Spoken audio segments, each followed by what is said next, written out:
Bonjour à tous et bienvenue dans Demain vous appartient, votre émission sur la série de TF1. Nous allons comme d'habitude revenir sur les événements de la semaine écoulée, où nous aurons enfin eu la conclusion de la dernière intrigue qui a duré toutes ces dernières semaines.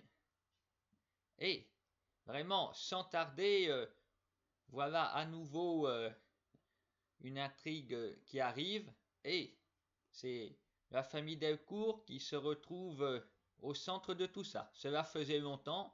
En effet, ils sont restés sur la touche en raison de la grossesse de Chloé. Le destin était clément. Voilà, il y a quelqu'un là-haut sans doute qui nous surveille. Il s'est dit, bon, cette fois, Chloé est enceinte, elle va pas pouvoir réussir à sauver tout sept. Alors c'est pour ça que tout ce qui s'est passé n'a concerné que d'autres personnages, on va dire secondaires, enfin pas secondaires quand même, mais ceux qui sont venus sur le devant de la scène. Alors c'est parti pour le résumé de la semaine en images. Alors, nous aurons vu Jason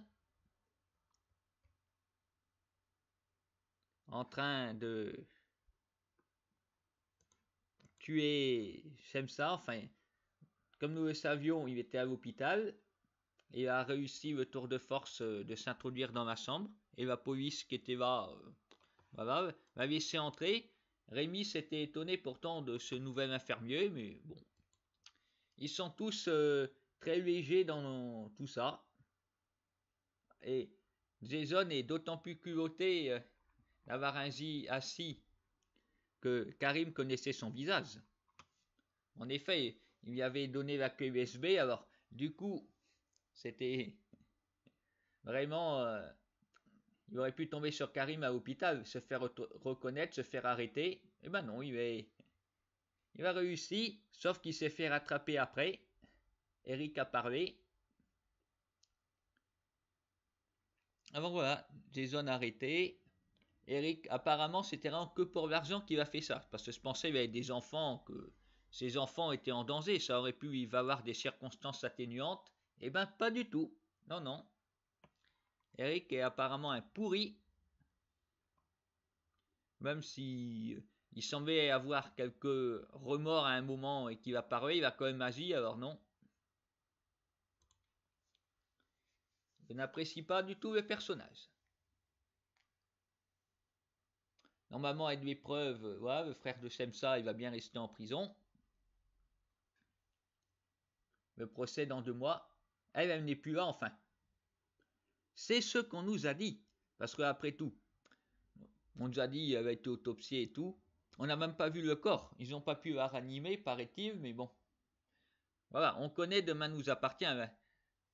C'était peut-être une bonne idée aussi de faire croire que Semsa est morte. Comme ça, son frère ne va plus tenter de la tuer. Voilà. L'avenir nous dira si j'ai raison, mais je trouve ça suspect. On n'a pas du tout vu de cadavre. On nous dit qu'elle est morte, mais je pense que c'est pour la protéger. D'ailleurs, Martin avait aussi simulé sa mort au tout début de la série. Il s'était fait vraiment tirer dessus, mais il avait décidé de faire croire à sa mort pour aller enquêter ailleurs. Là, j'ai trouvé un peu gros, mais bon. Comme les scénaristes se permettent tout, moi je pense que oui, Simpson n'est pas morte. Elle est protégée par quelqu'un quelque part. Euh, et elle va ressurgir au moment du procès, à mon avis. Et puis ce n'est pas sans conséquence tout cela, même si Nina a retrouvé ses parents, parce que Lou ne veut plus la lâcher une seule minute. Elle veut arrêter de travailler, elle veut que sa fille reste à la maison. Alors, toute pas une bonne solution. Il va falloir le temps qu'ils se remettent, et puis je pense après, hop, Semsa va venir faire un petit bonjour. Voilà mon opinion. Sinon, Rémi a enfin avoué la vérité à Soraya, bon aussi sous la contrainte de Georges qui se retrouve le bouc émissaire. Alors, elle sait maintenant que c'est lui qui est intrigué pour la séparer de Thomas, et elle a décidé de quitter la coloc.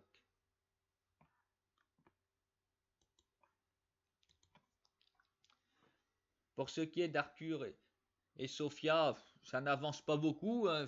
Voilà, cette histoire de cette tape, on en a très peu parlé dans la semaine. Enfin, il y a évidemment mes camarades de classe qui sont en train de se moquer. Arthur qui s'énerve.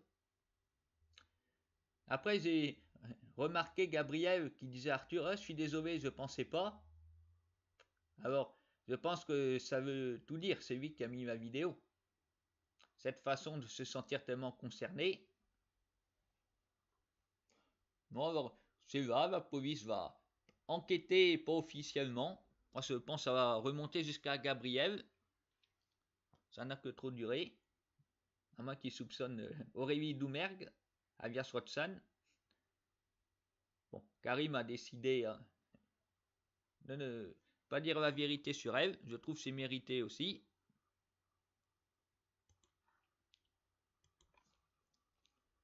Sinon, voilà, la guerre des coachs sportifs a continué cette semaine, en train de se piquer vers Cuillon et de le sourire, bien sûr.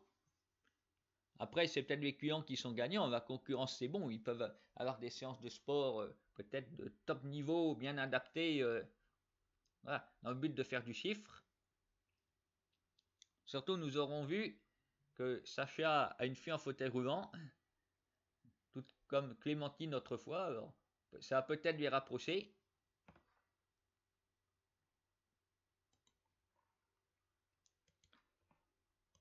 Et enfin, j'en parlais, la nouveauté de la semaine, voilà, c'est la famille Delcourt au centre de la tourmente. Bon, avec Alex qui picole, voilà, il boit pas mal, ce qui explique alors pourquoi il était pas du tout présent au moment de l'accouchement, il a raté 2 fois, et puis ça continue. Il boit et surtout il met sa famille en danger, puisqu'il va pas dire à Chloé qu'il a trop bu, il prend la voiture, un petit peu, il y avait un accident, peut-être les 2 parents et le bébé mort. Vraiment, c'est irresponsable. Et il sait pas pourquoi il boit. Il lui a dit à Flore, il n'y aurait pas de raison précise. Il sait pas. Il s'est mis à boire. Moi, je vois surtout une seule et unique raison, c'est que Alex aime bien boire. C'est tout. Sinon, il serait pas en train de toucher à l'alcool. Il sait pas pourquoi. Il aime. S'il n'aimait pas, il n'aurait pas la bouteille à la bouche.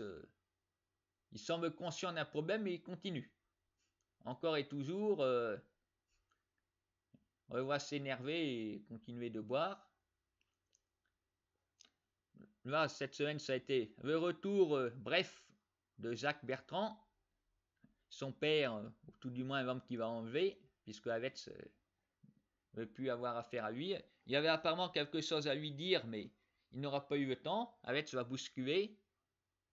Et il y a eu une ellipse. Alors, est-ce que Jacques Bertrand est mort sur le coup, puisque la preuve a retrouvé dans les temps? Alors, est-ce que c'est Alex qui a fait tout ça? Est-ce que c'est pas lui? Est-ce qu'Alex se souvient de ce qu'il a fait parce que, comme il avait bu, il nie avoir vu son père? Donc, moi, qui a vu les épisodes, je sais que c'est un mensonge, mais peut-être que dans sa tête à lui, il dit la vérité parce qu'il se souvient même pas de ce qu'il a fait. Tout est possible. Moi, je dis, de toute façon, si c'est pas quelles sont mes capacités mémorielles d'Alex, mais s'il se souvient de ce qu'il a fait avec son père, il ferait peut-être mieux d'arrêter de boire des bières afin d'avoir les idées claires pour affronter la police. Parce que là, bon, Judith veut savoir, la police enquête, alors ils savent que Jacques voulait voir Alex, alors s'ils s'en aperçoivent pourquoi il a menti, il faudra toujours dire qu'il s'en souvient pas. On se dit c'est pas bon, vraiment. Vu la situation, l'alcool n'est jamais une bonne solution, mais va encore moins.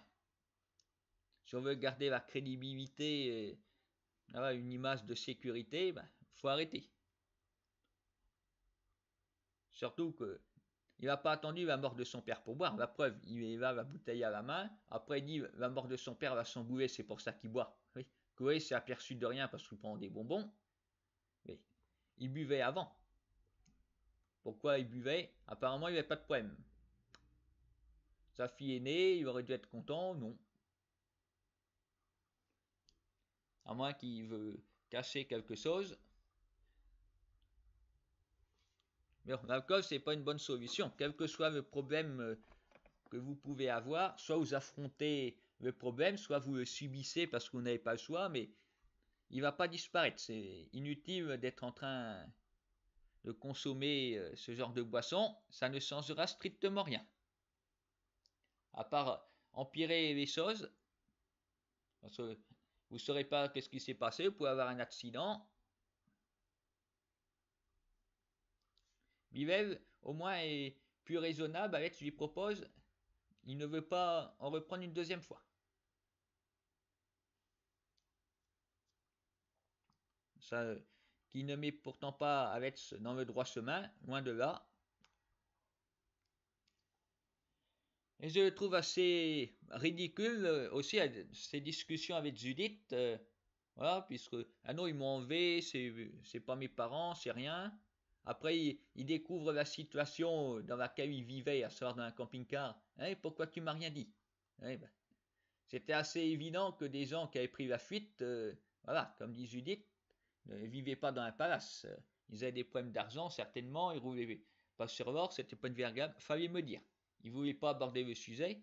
Ça, depuis le mariage, ils étaient présents parce que Judith s'était débrouillée. En plus, Jeanne semblait les avoir pardonnés pour l'occasion. Et depuis, on les a pas revus. Bon, Jeanne n'avait pas retiré sa plainte apparemment. Comme quoi, à moins qu'avec son Alzheimer, elle avait oublié de le faire.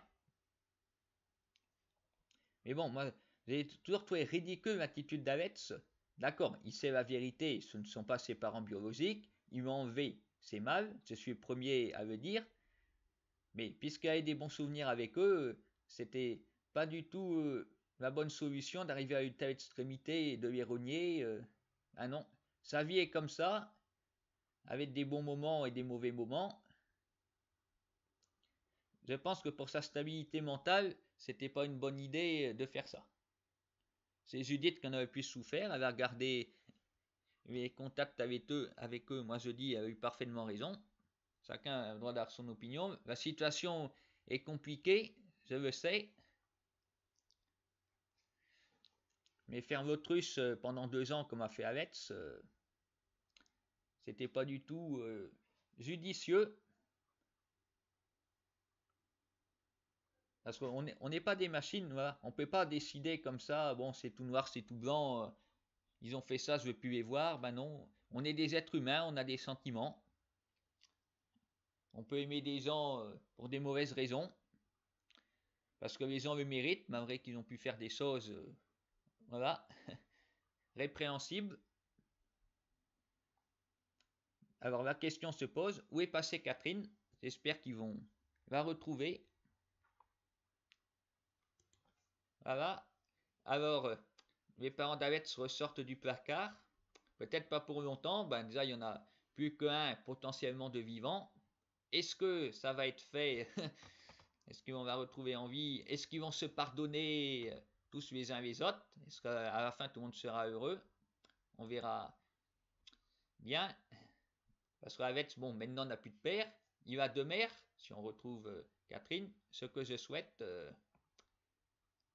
Après, où peut-elle être, puisqu'elle n'est pas dans le camping-car? Nous allons maintenant passer à l'actualité autour de la série. Alors, voici l'album de Lou Jean. Alors, c'est une bonne nouvelle, puisqu'il est passé disque d'or cette semaine. Alors, bravo à tous ceux qui en ont acheté un, voire plusieurs. Quand on aime, on ne compte pas. C'est vraiment mérité, parce que c'est merveilleux. Tout ce qu'elle nous fait. 21 chansons sur la réédition. Elle est vraiment géniale. Avec aussi déjà un premier album avec autant de titres dessus. Qui lui est disque de platine. C'est bien. Et il y en a un troisième en préparation. Alors on lui souhaite autant de succès aussi mérités. Avant de nous quitter, je vous rappelle que vous pouvez retrouver Victoire dans le feuilleton Grand Hôtel le jeudi soir sur TF1. Nous verrons dans la semaine comment tout cela va évoluer. Catherine va-t-elle être retrouvée? Alex va-t-il arrêter de boire, se souvenir de certaines choses peut-être qui vont faire avancer tout ça? espérons-le. Moi, je vous dis, abstinence, voilà. Ne consommez pas d'alcool. Ne faites pas comme Gabriel qui voulait inciter Arthur et Sophia. Non, Sophia n'a pas cédé. Voilà. Ne soyez pas en train de vous dire, ah, il faut faire comme tout le monde, c'est bien. Non, non, soyez vous-même, ne suivez pas le troupeau et surtout ne consommez pas ce genre de boisson parce que c'est très dangereux pour la santé. Il y a déjà, voilà, le coronavirus traîne dans les rues, qui met notre société en danger. Alors, n'allez pas en rajouter, vous faire des accidents, vous retrouver à l'hôpital et en contact avec les malades. Non. Voilà. Suivez mon conseil, restez sobre et puis rendez-vous le week-end prochain pour le débrief de cette nouvelle semaine qui s'annonce intense.